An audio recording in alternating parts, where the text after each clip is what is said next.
Bonjour à tous, avec l'aide de Dieu, nous allons étudier une sikha du Rabbi sur la paracha de Pinchas du volume 33 de l'Ikouté Sichot. Tout d'abord, à savoir, dans la paracha précédente, celle de Balak, qui était le roi de Moab, on nous raconte comment il avait peur du peuple juif et il a amené un prophète non-juif, Bilam, pour maudire le peuple juif. Dieu n'a pas aimé cela et il a fait que ce prophète Bilam a dit que des bénédictions sur le peuple juif.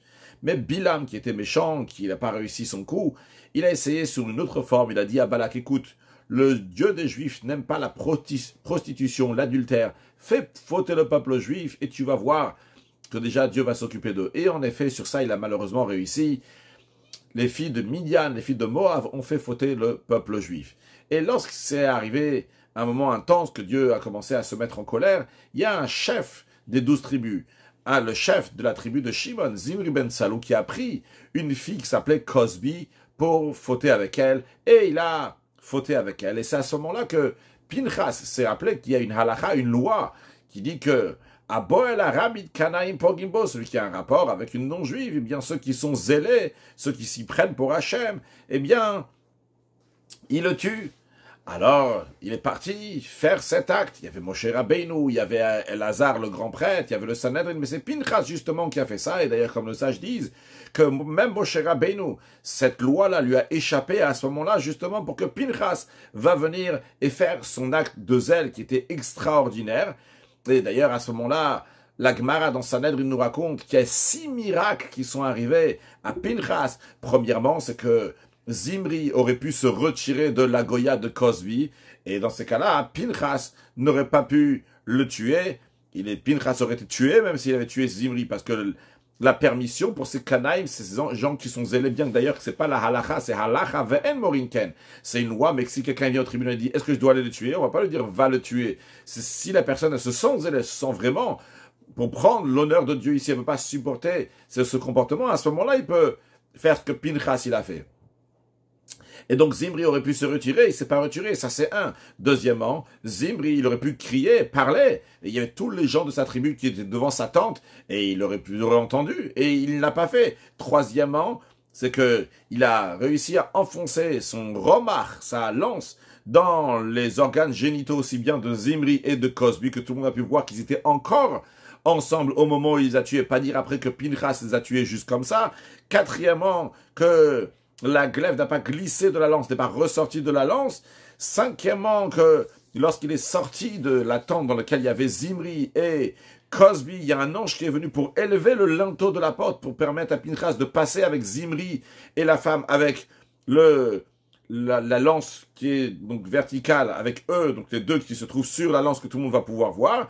Et un dernier miracle, on dit, pour éviter que les membres de la tribu de Zimri vont se venger, il y a un ange qui est venu et il a lancé une épidémie dans le peuple pour les occuper avec quelque chose d'autre et ne pas s'occuper avec Pinchas. Donc il y a eu plein de miracles qui sont passés avec Pinchas dans cette histoire. Maintenant, la sikha du Rabbi commence avec ce qui est écrit dans la Gemara Brachot. La Gemara Brachot, elle parle là-bas de toutes sortes de rêves qu'il peut y avoir. Et la Gemara nous dit que celui qui voit Pinchas dans un rêve, Pele Naselo. Pele, c'est le langage de Niflaot, quelque chose donc qui est merveille, une merveille, un prodige, quelque chose d'extraordinaire. Donc lui est arrivé. S'il voit un pile, il y a aussi le mot Pele dans le pile, il y a le P, eh bien, pile c'est un éléphant. Ceux qui voient un éléphant dans son rêve, plaot nasulo, donc des merveilles lui ont été faites, des prodiges. Et celui qui voit des pilim, des éléphants, c'est pile et plaot nasulo, c'est-à-dire que les prodiges, les merveilles qui ont été faites sont extraordinaires. C'est une qualité qui est différente dans ces cas-là. C'est donc, s'il voit des éléphants, c'est qu'il a eu des merveilles, et un éléphant qu'il a eu des merveilles, sur des éléphants, il a eu des pile et plaos, sur des merveilles qu'eux-mêmes ils sont merveilleuses, des très grands prodiges. Donc le Pele, on va pas le traduire à chaque fois dans la suite. Pele, on peut traduire par merveille, par prodige, par miracle, grand miracle. Mais non, ça c'est ce qui est écrit dans la Gemara Brachot. Le commentaire de Rashi reprend les mots de la Gemara qui dit Pele Naselo. Donc une merveille lui a été faite à cette personne-là. Et Rashi explique que Moshe Nasa le Pinchas, comme ça a été fait à Pinchas. Quel rapport celui qui voit Pinchas, un Pele, il a eu un Pele? Eh bien, parce que comme ça a été fait à Pinchas, qui est Amrin Besanedrin, comme on dit dans le traité Sanhedrin.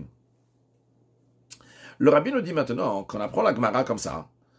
On a l'impression que la différence entre celui qui voit Pinchas et celui qui voit un éléphant, c'est que celui qui voit un éléphant, on lui a fait plaot, des merveilles, plusieurs.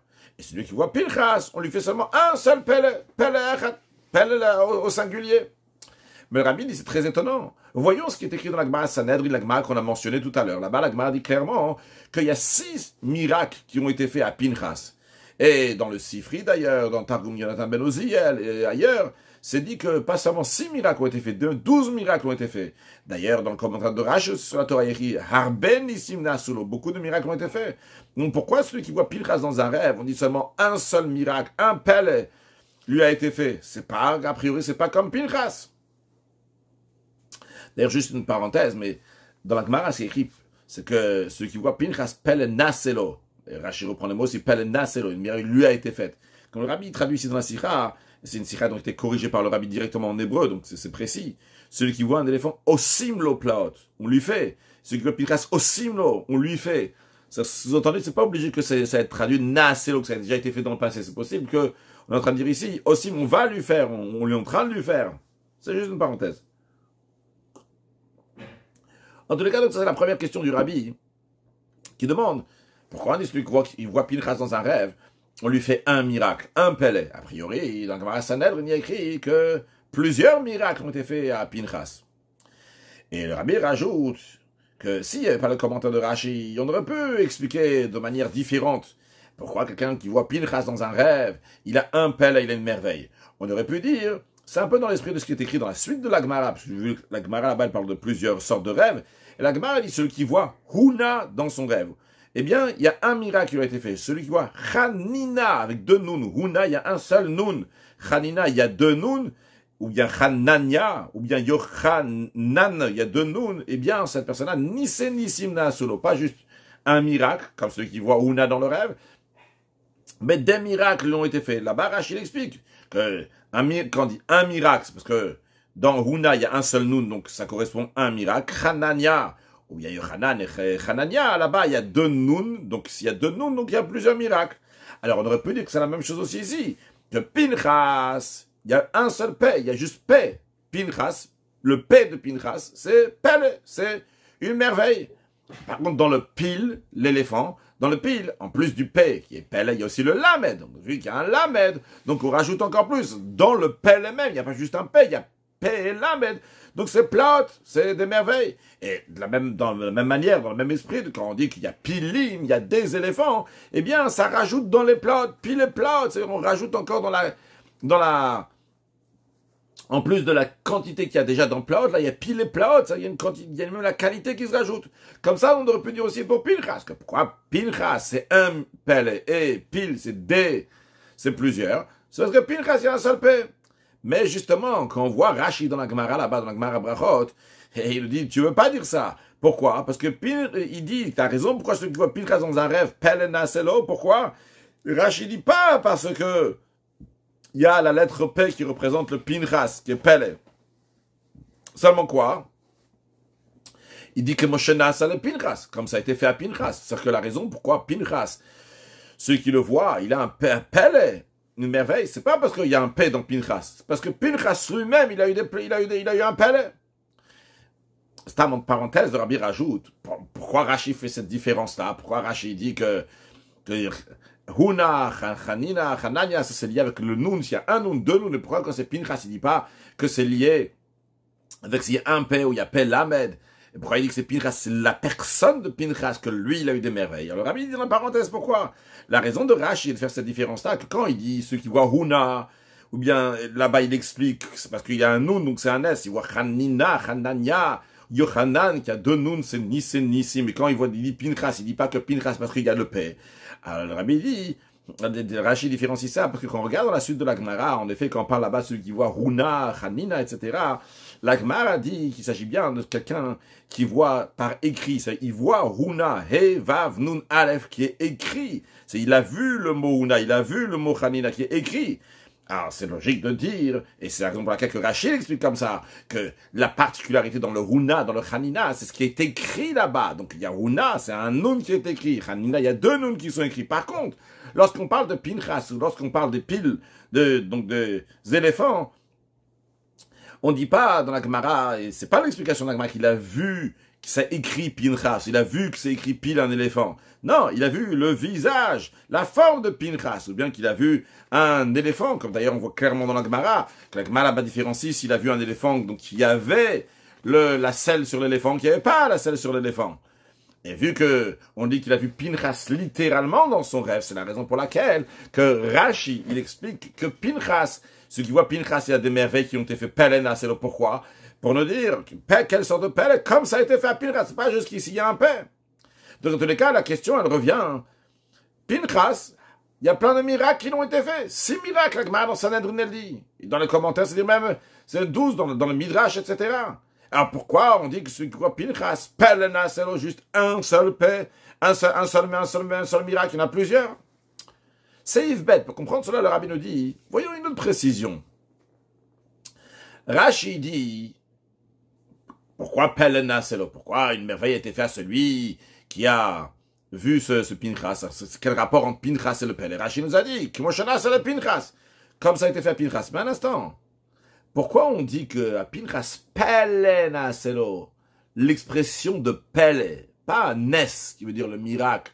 Mais ici, Pele, prodige, qui veut dire aussi un miracle, évidemment, mais l'expression employée en hébreu, c'est Pele. Dans le Sanhedrin, dans la Gemara Sanhedrin, l'expression est Shisha Nissim Nasuro. On parle de Nes, un miracle Nissim au pluriel, on ne parle pas de Pele ou Niflaot. Alors, dans ces cas-là, on devrait dire que celui qui voit Pinchas dans un rêve, un Nes lui a été fait. Pourquoi on dit l'expression de Pele? Même si tu veux dire que l'explication du rêve, c'est lié avec le nom de Pinchas. Et donc, le P de Pinchas, c'est Pele. Le rabbi nous dit, mais dans Pinchas, il y a aussi le Nun et le Samer. Pas juste, il y a le Nun de Nes. Il y a Nun et Samer, les deux lettres qui font Nes. Et qu'a priori, tu devrais dire, waouh, dans Pinchas, il y a le Nes, tout écrit, le Nun et le Samer. Donc, à plus forte raison, vous devrez dire que Pinchas, c'est plutôt le Nes que le Pele. Et pourtant, non. La Gemara dit Pele Naselo. Un prodige, une merveille lui a été faite. Pourquoi la Gemara dit pas Nes Naselo? Pourquoi on dit pas l'expression de Nes? Alors, en deux mots, on a deux questions. La première question, c'est pourquoi on dit que à Pinchas Pele Naselo, une merveille lui a été faite alors qu'il y a plusieurs miracles qui ont été faits au pluriel. Pourquoi on dit au singulier Pele? Deuxième question, pourquoi on dit l'expression de Pele et non pas l'expression de Nes? Alors, des fois, le rabbi propose une réponse. Des fois, on dit que la différence entre l'expression de Nes ou Pele, miracle ou prodige, je ne vais pas traduire à chaque fois l'expression de Nes, Pele. Donc, Nes, c'est plus haut. Comme on a vu dans la paracha précédente, là-bas, on parlait donc de Nes en tant qu'une perche, donc c'est quelque chose qui est très très haut. Donc, c'est-à-dire un événement qui est complètement au-delà de la nature. Donc, c'est un Nes, c'est comme une perche qui est très très haut. De la même manière aussi, ce Nes, là, c'est quelque chose qui est très très haut. Et par contre, Pele, on explique que c'est quelque chose d'un étonnement. Tiens, c'est quelque chose d'incroyable, mais c'est pas obligé que cette chose qui est incroyable a brisé, cassé les règles de la nature. C'est possible que les règles de la nature sont restées les mêmes, mais le miracle, il est rentré dans la nature, mais quand même, il y a quelque chose quand même de Pele qui est étonnant, qui est incroyable dans l'affaire. Donc, d'après cette explication-là, hein, c'est que le Nes, c'est très très haut, c'est quelque chose d'extraordinaire, et le Pele, c'est un miracle aussi, mais bon, qui rentre dans la règle de la nature, c'est pas quelque chose qui dépasse les règles de la nature. Comme ça, on aurait pu dire, d'après ça, si on explique ça, on aurait pu dire, pourquoi il y a écrit à propos de Pinchas que Pele Naselo? Qu'un Pele, on dit c'est un miracle qui est dans la nature, qui est logique, ça va, ça passe, ça rentre. On aurait pu dire ça, pourquoi? Parce que la majorité des miracles qui sont mentionnés dans la Gemara ne sont pas des choses qui sont au-delà de la nature. Ça, le fait que Zimri aurait dû se séparer de Cosby, ça va, c'est pas surnaturel qu'il ne s'est pas séparé d'elle. Le fait qu'il aurait dû parler, appeler les gens de sa tribu qui étaient autour de la tente pour qu'ils viennent le sauver, il l'a pas fait. C'est pas quelque chose qui est surnaturel. C'est un étonnement. C'est un miracle. Mais bien dans la règle de la nature, il n'y a rien qui est surnaturel. Et c'est peut-être pour ça qu'on dirait à propos de Pinchas que Pele Naselo, qu'une merveille, un prodige a été fait dans le sens que bon, c'est quelque chose d'incroyable, en effet. Mais bon, ça peut s'expliquer. Mais le rabbi dit, c'est dur de dire ça, parce que il n'y a pas que ces miracles-là qu'on vient de mentionner, en effet, le fait qu'il ne s'est pas séparé de Cosby, ou bien le fait qu'il n'a pas appelé les gens de sa tribu, c'est vrai que c'est pas un grand miracle, qui dépasse la nature. Mais les deux derniers miracles qui sont dans la Gemara, qu'il y a un ange qui est venu, qui a soulevé le linteau, pour que Pinchas puisse sortir avec sa lance, et montrer à tout le monde comment Cosby et Zimri ont été percés dans leurs organes génitaux. Ils pouvaient plus sortir avec la lance de manière verticale comme ça et qu'il a soulevé le linteau. C'est un miracle qui est surnaturel. Le fait qu'il y a un ange qui est venu, il a mis une épidémie pour que les gens vont être occupés à autre chose que Pinchas, c'est aussi quelque chose qui est surnaturel. Et sans compter qu'on parle seulement des miracles les 6 miracles qui sont mentionnés dans la Gemara, mais si on regarde les miracles, les 12, les 6 autres, donc qui sont aussi mentionnés dans les Midrashim, alors la majorité des miracles qui sont dits là-bas, c'est des choses qui sont tout à fait surnaturelles, de manière dévoilée. Donc, en d'autres mots, la réponse qu'on a voulu proposer, qu'en effet, des fois, on présente Ness en tant qu'un grand miracle, et un Pèle en tant qu'un miracle qui est moins fort, et un Pinchas, le Pèle, c'est un miracle donc qui était moins fort, ça ne marche pas ici. Alors, c'est la raison pour laquelle on sait Yves Gimel, le Rabbi nous dit, il faut dire le contraire. Il faut dire que les 2 derniers, il faut dire comme ça, que ici, quand on dit Pelena Selo, on dit qu'il y a une merveille qui a été faite. Quand le Pele, il est plus haut que le Nes. Quand on dit Pele ici, c'est une chose qui est incroyable, incroyable. Dans l'esprit de ce qui est dit, qui met 7 ramer et tzvitzay maren uniflot. Le prophète Micha dit que lorsque Mashiach va venir, lorsqu'il y aura la délivrance future, eh bien, il y aura des miracles comme les miracles de la sortie d'Égypte.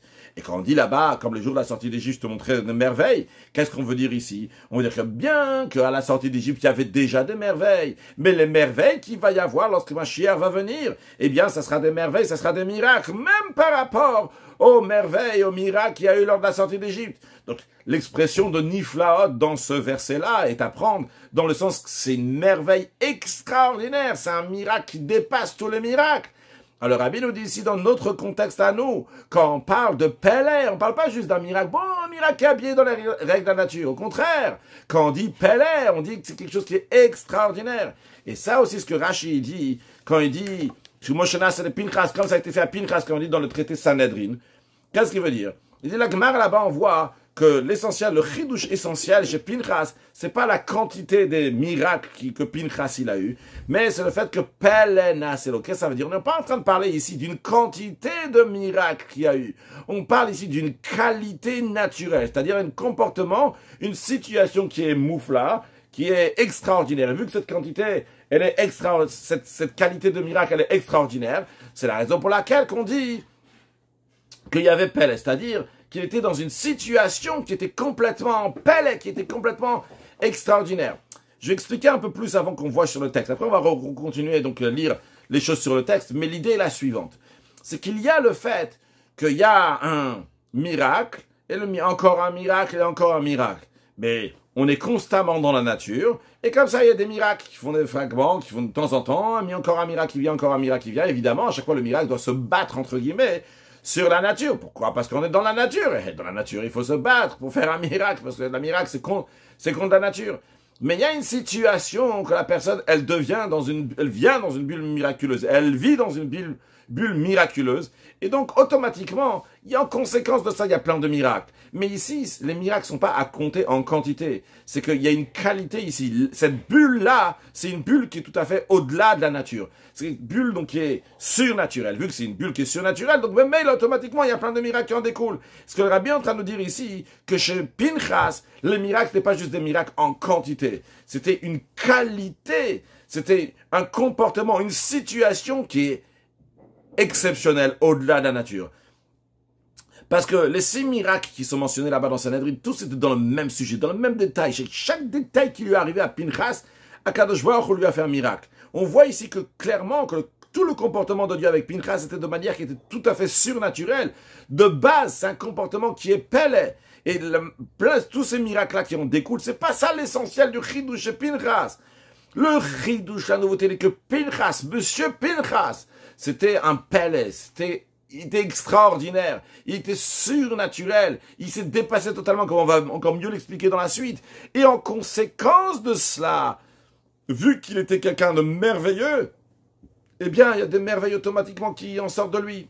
On va l'expliquer au fur et à mesure. Dans 5-10 minutes, tout sera très très clair.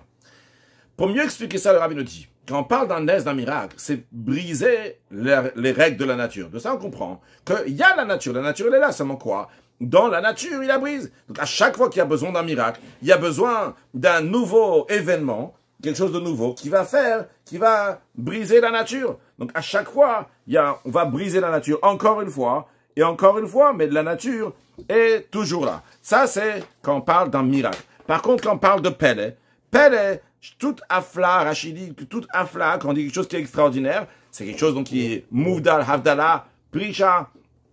Donc c'est quelque chose qui est donc extraordinaire, qui dépasse donc les règles de la nature. Donc ça montre un comportement qui est tout à fait au-delà de la nature, à tel point qu'il n'est pas du tout dans les règles de la nature. Et donc il n'y a pas besoin à chaque fois ici de faire un acte particulier, de briser les règles de la nature. Ça a été fixé de base, un comportement qui est miraculeux, que ce comportement-là va devenir naturel. Tous les événements vont découler de cette qualité-là qui est déjà de base miraculeuse. Et c'est ça que Rashi dit, Pele Naselo, comme ça a été fait à Pinchas. Pele, Rashi ne parle pas de plaot, des merveilles. Non.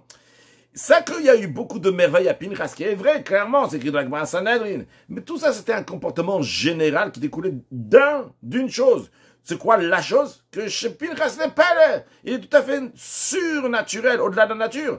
Automatiquement, vu qu'on est dans une bulle surnaturelle, alors automatiquement, tout est surnaturel, il y a des miracles. C'est la raison pour laquelle c'est pas ici des plaotes, le pluriel de Pele, ou bien c'est pas nissim, des miracles. C'est pas ça qui compte ici. Ici, ce qui compte, c'est que Pinchas Pele Naselo, quand on dit Pele Naselo, c'est que il est devenu dans une situation qui était Pele, qui était merveilleuse, qui était prodigieuse. Et donc, automatiquement, il y a des miracles. Alors, juste en parenthèse, Rabbi rajoute, d'après cela, quand la Gemara dit que celui qui voit Pinchas dans un rêve, Pele Naselo, et celui qui voit des piles, celui qui voit donc un éléphant plaot, ou bien pile et plaot, il faut dire que celui qui voit Pinchas, c'est encore plus grand que ce qui est dit à propos des éléphants. Parce que c'est vrai qu'on dit plaot au pluriel, mais le fait qu'on dit plaot au pluriel, ça montre qu'il y a encore un Pele, encore des choses prodigieuses qui lui arrivent. Mais en effet, à chaque fois, on est en train de faire encore et encore une nouveauté. Par contre, chez Pinchas, quand on dit Pele Naselo, ça fait que la situation était Pele, mais là, automatiquement, il y avait, en conséquence, plein de miracles qui ont été faits. Le Rabbi rajoute dans Seif Dalet, ce qui va être rajouté dans Seif Dalet va nous donner encore plus une explication, comment mieux comprendre cette différence donc, entre le miracle, qui est constamment encore un miracle, et le Pele, la merveille, donc qui est une situation merveilleuse duquel découle le miracle. Le Rabbi nous dit, basé sur Pirouj Rashi, on a dit que celui qui voit Pinchas dans un rêve, Pele Naselo, pourquoi on dit Pele Naselo, comme ça a été fait à Pinchas, on comprend que le Pele, c'est le sujet essentiel de Pinchas. Qu'est-ce que c'est que le Pele, c'est le sujet essentiel de Pinchas? On peut pas dire que c'est quelque chose de secondaire, accessoire à Pinchas, que bon, il y a un jour, ça lui arrivait un Pele un jour, ça arrivait, le jour où il a tué et Zimri et Cosby, à ce moment-là, Pele Naselo, à Pinchas, il a eu Pele. Non, on peut pas dire ça, parce que si on va dire que toutes les années avant ça et après ça, Pinchas, il n'était pas dans une situation de Pele. Pourquoi on va dire que celui qui voit Pinchas systématiquement, eh bien, Pele Naselo, Pinchas, il y a eu un jour dans sa vie, il y a eu une heure dans sa vie, qu'il était Pele, qui était miraculeux, mais c'est après le reste de sa vie, il n'était pas miraculeux. On est obligé de dire que miraculeux chez Pinchas, c'était constamment qu'il y avait ce Pele là chez Pinchas, constamment, sans arrêt. En autre mot, le Rabbi nous dit que la raison pour laquelle Kadosh Baruch Hu s'est comporté avec Pinchas de manière de Pele, c'est parce que le comportement, le service de Dieu de Pinchas lui-même n'était pas juste un travail ordinaire, mais c'était de manière de Pele. Le comportement d'Akadosh Baruch Hu, c'est mesure pour mesure. C'est la raison pour laquelle le comportement d'Akadosh Baruch Hu avec lui était d'une telle manière que Pele Naselo. C'était Pele Naselo. Pourquoi? Parce que lui-même, c'était quelqu'un qui était Pele, quelqu'un qui était constamment dans le miracle. Donc c'était pas juste un instant que ça arrivait ça, mais c'était toute sa vie, c'était Pele. Qu'est-ce que ça veut dire que Pinchas, il était Pele? Qu'est-ce que ça veut dire que toute la vie de Pinchas, c'était Pele? L'explication est la suivante. Voyons tout d'abord ce que ça veut dire un miracle chez Dieu, et voyons ce que ça veut dire un miracle chez nous. Voyons ce que ça veut dire un Pele chez Dieu, qu'est-ce que ça veut dire un Pele chez nous. Un miracle dans le service de l'homme, c'est Messirut Nefesh. C'est l'abnégation de soi, de se donner pour Hachem, de se dépasser, de sortir de ses barrières. Ça, c'est Messirut Nefesh. Ça, c'est faire un miracle. On sort de notre nature. C'est-à-dire, la même manière que quand on parle d'un miracle que Dieu il a fait, ça montre sur la grandeur d'Akadosh Baruch Hu qu'il n'y a rien qui peut empêcher de faire la volonté de Dieu. Même si la nature elle est contre, même si ça marche pas, Akadosh Baruch Hu il va changer la nature.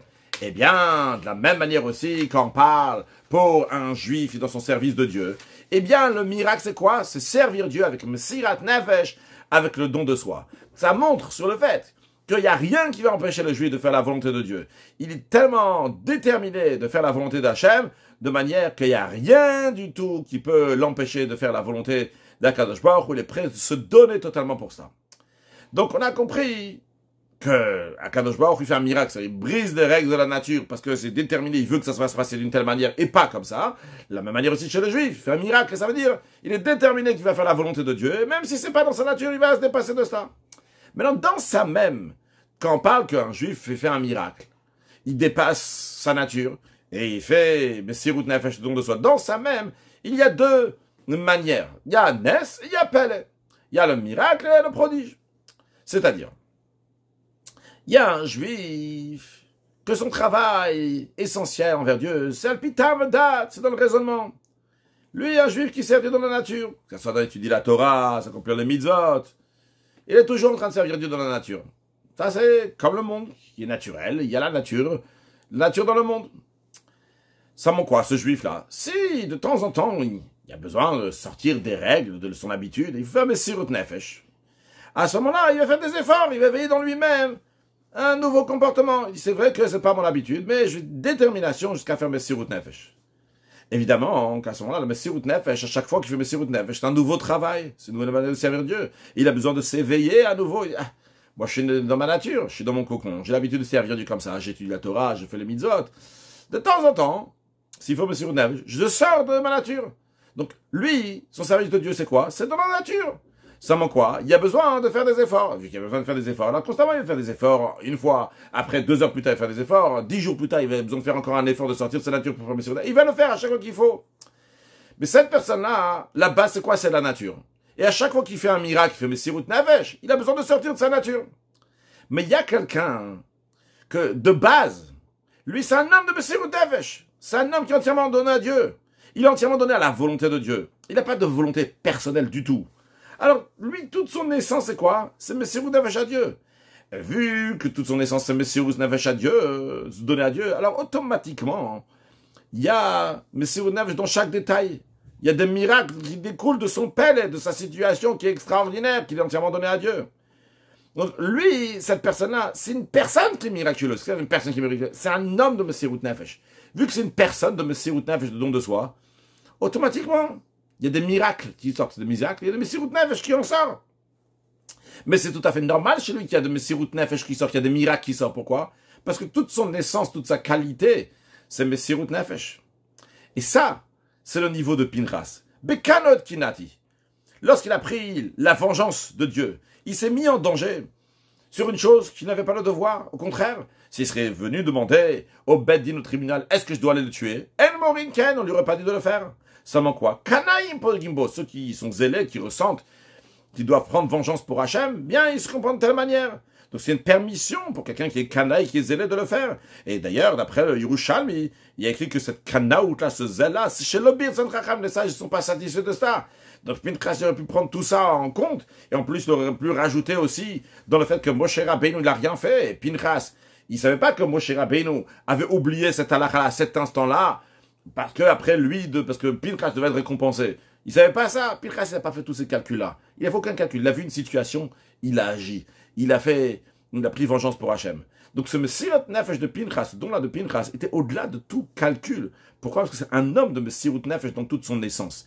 Et vu qu'il s'agissait ici d'un sujet de Kiddush Hashem, de sanctification de mon Dieu, eh bien, il a pris vengeance pour Hachem Tzevakot. Et en conséquence de ça, Pelena, c'est en conséquence de ça, Hachem lui a fait Pele. Donc, j'ajoute un peu d'explication sur expliquer donc l'idée qu'on est en train de voir ici dans la Sira, qu'on a dit qu'on a fini par bien comprendre Bezrat Hachem, c'est que il y a quelqu'un qui sert à Kadosh Baruch Hu dans la nature. Ça, c'est un. Il y a un deuxième, on peut dire que c'est le premier aussi, de temps en temps, celui qui fait Messirut Nefesh. Messirut Nefesh, c'est-à-dire que, bien qu'en général il est dans la nature, mais il va sortir de ce cocon, il va faire maintenant un geste, une action qui le dépasse. Mais il s'est dépassé. C'était pas lui qui va faire ça. Il a brisé sa nature. Il a fait un miracle. Cette personne-là, il peut faire 6 miracles, 12 miracles, 15 miracles, 20 miracles, 100 miracles. Dans le temps, ça peut être dans une journée, ça peut être dans plusieurs jours, dans des semaines, des années, mais en tout cas, à chaque fois, il y a besoin de briser les règles de la nature. Il y en a un autre, que lui, il fait plein de miracles. Mais c'est plein de miracles. On ne compte pas les miracles. C'est pas ce qui nous intéresse à compter combien de miracles il fait. Parce que lui, c'est un homme de Messirut Nefesh. C'est un homme qui s'est mis dans un autre mode. Il n'est pas en train de servir Dieu dans la nature pour qu'on dise « Ah, il sort de sa nature, il fait un miracle. » De base, il n'est pas dans la nature. De base, il est donné pour Hachem. De base, il n'est pas là pour réfléchir qu'est-ce que je veux, qu'est-ce que j'ai envie, qu'est-ce que je pense, qu'est-ce que je veux dire. Mais qu'est-ce que le bon Dieu, il veut? Ça, c'est sa base de tout. Donc, quand en conséquence de ça, il fait de la volonté de Dieu, il fait plein de miracles, entre guillemets. Mais tous ces miracles-là sont conséquences d'un principe général. C'est pas qu'à chaque fois, il y a de quoi compter un miracle. Ah, au Chazak, il a fait encore un miracle. Chazak, il a fait encore... Non! Le Chazak, c'est un gros Chazak au début de base. Et en conséquence, après, il est sur d'autres rails. Il est sur une autre longueur d'onde. Il est entièrement en train de servir Hachem toute sa vie. Si on revient en arrière, la différence donc entre Pel et Enes. Donc, on a dit, a priori, Pinchas, il n'y a pas juste un Pel qui a été fait, il y a plusieurs miracles qui ont été faits. Ça, c'était la première question. La deuxième question, pourquoi on dit Pel, pourquoi on ne dit pas Nes? Eh bien, le rabbi nous a donné la réponse à tout ça. Le Pel, c'est que Pinchas était dans une situation miraculeuse. La qualité de la vie de Pinchas était complètement différente. Pourquoi Dieu a fait que la vie de Pinchas dans sa vie était complètement différente? Parce que lui, son comportement était comment?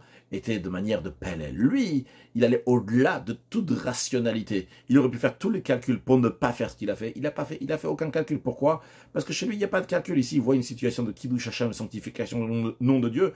Automatiquement, il va agir. Lui, il était quelqu'un qui était entièrement donné pour Hashem. Ah, c'est quelqu'un qui est entièrement donné pour Hachem, bien, il se trouve dans une situation de palais, automatiquement, il y a des miracles qui sortent, de la même manière que chez lui, il est entièrement donné à Hachem, et constamment, il fait des miracles spirituellement, c'est-à-dire qu'il fait Messirut Nefesh constamment, de la même manière aussi, Hachem se comporte mesure pour mesure de la même manière.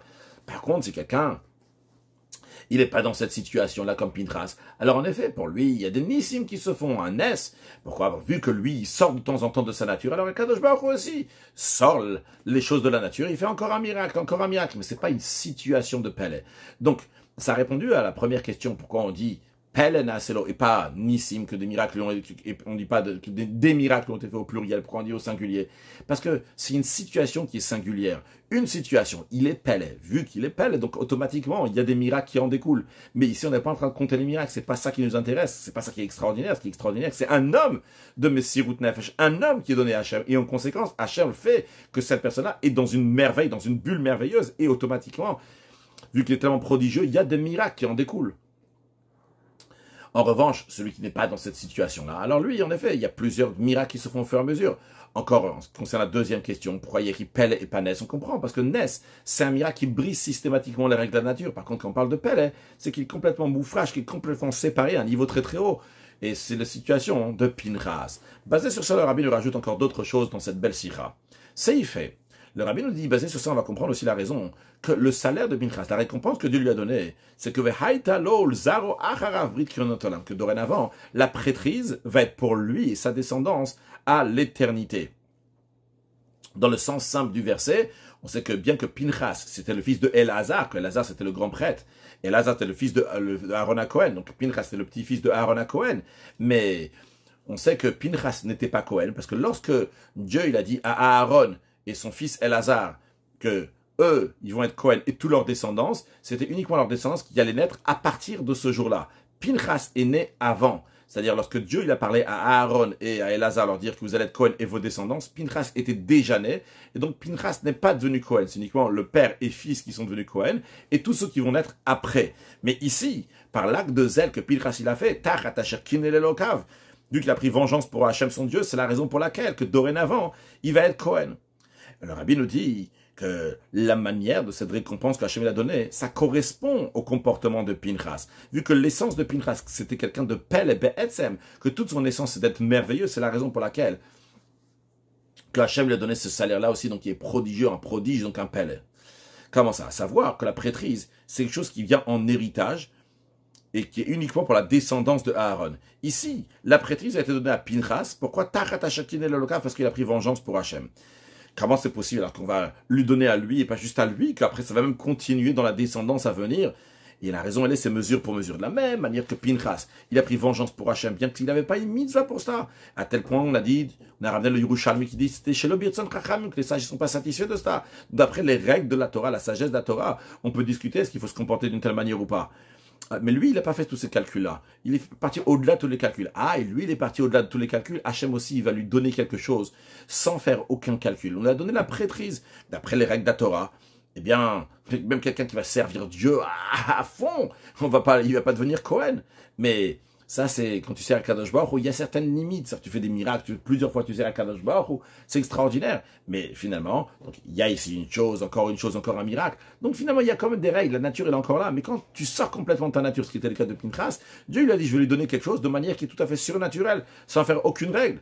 D'après ça, on peut expliquer donc la raison que la récompense était d'Afka pour quelque chose de Kiyun à la prêtrise. Que ça, c'est quelque chose donc, qui vient en héritage dans la nature. Il faut que c'est un héritage, c'est dans les gènes qu'après la descendance va aussi devenir Cohen. Eh bien, c'est la même chose que Pélé, un Pélé qui est au-delà d'un miracle. C'est en plus du fait qu'il y a quelque chose qui était fait, donc pas basé sur les règles de la Torah, parce que d'après les règles de la Torah, même si tu vas servir à Kadosh Baruch Hu de manière extraordinaire, tu ne pourras pas devenir Cohen. Mais en plus de ça, ce salaire-là, qui est au-delà du rationnel, qui est venu chez Pinchas, il est devenu naturel chez Pinchas, à tel point que la descendance de Pinchas aussi, Zaro Acharav, va avoir ça, que ça c'est un Pélé, que un sujet donc de miracle qui devient la nature. Un miracle, ok, c'est un miracle, après on revient à la nature. Alors on a pu, Pinchas va devenir Cohen après, sa descendance n'est plus Cohen. Non, vu que Pinchas n'est pas juste un miracle, Pinchas c'était un Pélé, c'est complètement les règles de la nature. C'est pas qu'il y a les règles de la nature qu'on est en train de briser ici, faire un S. C'est un Pélé, c'est qu'on n'est plus du tout dans la règle de la nature. On n'est plus du tout dans la règle de la nature. Premièrement, on te donne la Keuna, la prêtrise, alors qu'en général, on peut pas l'avoir même si tu as beaucoup œuvré. Et deuxièmement, en plus qu'on te donne la Keuna, ça devient naturel chez toi et ça reste donc en héritage pour ta descendance.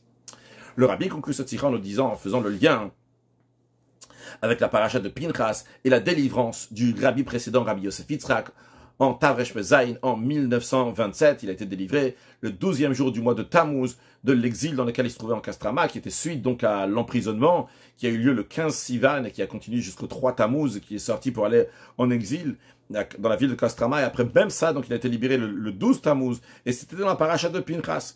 En plus, le lien de 12 Tammuz avec la paracha de Pinchas, c'est le Shabbat de paracha de Pinchas, qu'il a fait la bénédiction à Gomel Chayavim Tovot pour remercier Kadosh Baruch Hu de ce grand miracle. Il s'est sorti, il voulait le tuer, etc. Il s'en est sorti de manière extraordinaire, Baruch Hashem.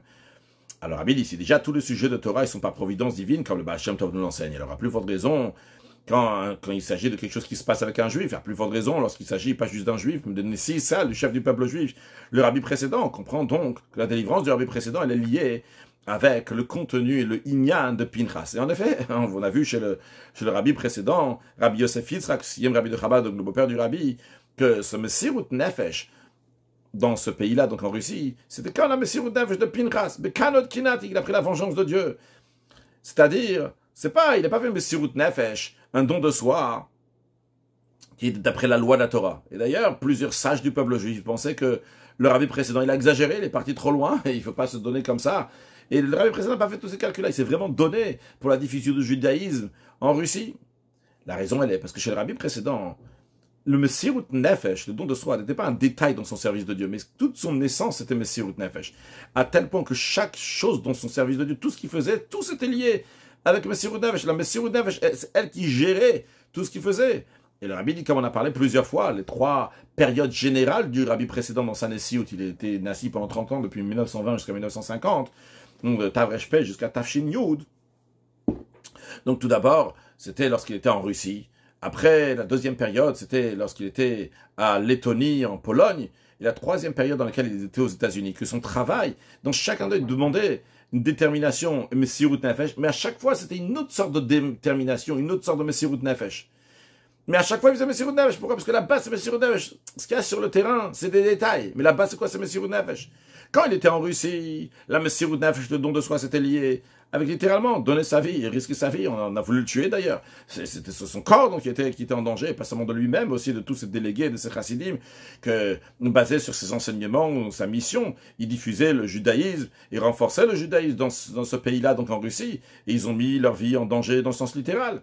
Après, dans sa deuxième période, lorsqu'il était en Lettonie, en Pologne, là-bas, le travail, il était avec des juifs qui gardent Torah Mitzvot, et là-bas, il a à nouveau renouvelé des yeshivot, et il s'est occupé donc de diffuser la Torah en général, et de diffuser les sources de la chassidoute, Chabad, parmi tous les milieux qu'il y avait là-bas. Donc c'est une autre forme de Messirut Nefesh, d'avoir affaire avec des gens qui font Torah, Mitzvot, et d'influencer à renforcer encore plus la Torah et diffuser la Chassidut. Et la troisième période de sa vie, lorsqu'il arrive aux États-Unis, que là-bas, il avait besoin de changer l'idée qui s'était comme ça rentrée dans la tête aux États-Unis, qu'aux États-Unis, America is anders, que les États-Unis c'est différent. Et on ne peut pas faire le même judaïsme comme c'était dans le Altstädte, dans le vieux village, en Europe, que ce comportement-là, comment on peut avoir, chaque fois on va à différents endroits, et on tient fort là-bas, c'est parce qu'on a une détermination de Messirut Nefesh contre tous les courants qu'il peut y avoir, et savoir qu'est-ce qu'Akadosh Baruch Hu veut, et faire ce qu'Akadosh Baruch Hu veut. Et ces trois manières-là de Messirut Nefesh, c'est des différentes sortes, des catégories différentes de Messirut Nefesh. Mais le rabbi précédent a sauté dans le narchol de chacun de ces Messirut Nefesh, il a fait avec vitalité, avec Messirut Nefesh sans aucune limite. Et ça, c'est quelqu'un qui Messirut Nefesh dans toute son essence. Et c'est la raison pour laquelle chaque chose, il est fait avec Messirut Nefesh, comme on a dit pour Pinchas, dans Pelle, c'est quelqu'un de Pelle. Ça aussi, c'est l'enseignement concrètement.